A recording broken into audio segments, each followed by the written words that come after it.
Hello, I'm Charlotte Cuthbertson, Fund Manager of MIGO Opportunities Trust. In this brief video, I'm going to provide you with an update of our interim results.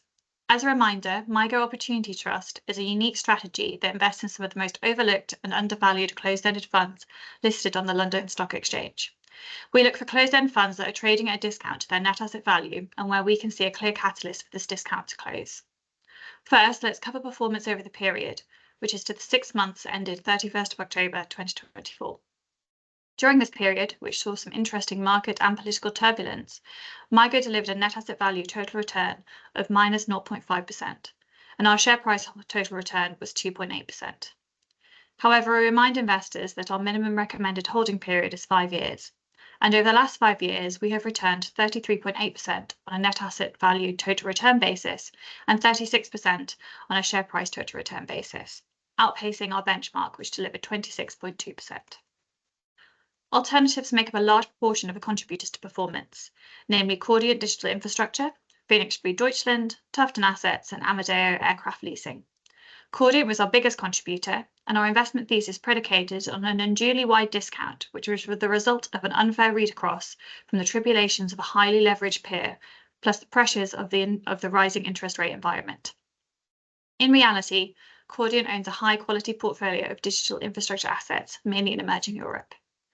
Detractors include Georgia Capital, which we feel will continue to trade very well due to the fund's exposure to industries that benefit from a growing middle-class population, such as private schooling, hospitals, and insurance businesses. Other detractors include Geiger Counter, a portfolio of uranium miners, and Seraphim Space, which invests in early-stage space-related companies. Over the last 6 months, we have been strategically concentrating the portfolio, adding to our best ideas where we see the biggest uplift and selling the ideas where the opportunity is not as compelling in this market. During the period, we made several new investments, of which 2 are in the property sector, and exited 5 positions. We purchased Aberdeen Property Income, which invests in a diversified portfolio of commercial property assets and failed in its merger attempt with Custodian REIT in March. We took the view that the trust was therefore likely to wind up and initiated a position when the shares were trading at a 32% discount. A sale of the entirety of the portfolio was agreed at a discount of just 6.7% to the September valuation.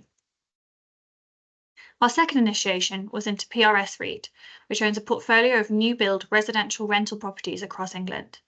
We believe that PRS was invested in an interesting area of the market, but had concerns about the relationship between the board and managers, and as a result, whether shareholders were being properly prioritised. As such, we joined the requisition put forward by other shareholders, such as CCLA, Waverton, and CG Asset Management. This resulted in the replacement of a number of board members and a subsequent strategic review which began in October 2024 and for which we await the outcome. Notable exits include Intercapital Growth.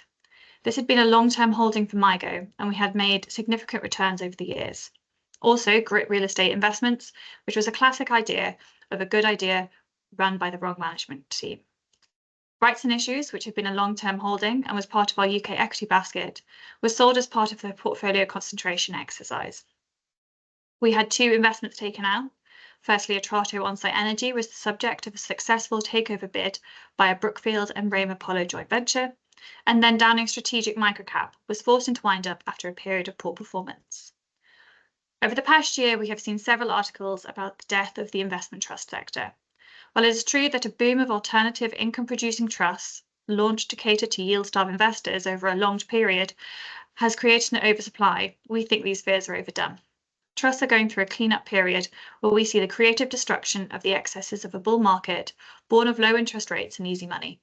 This has been exacerbated by the availability to obtain a decent income from conventional sources now that interest rates have risen. We fully intend to exploit this process in order to produce attractive returns for our shareholders, and although we have fully drawn down the debt facility, net gearing stood at 9.5% at the end of the period.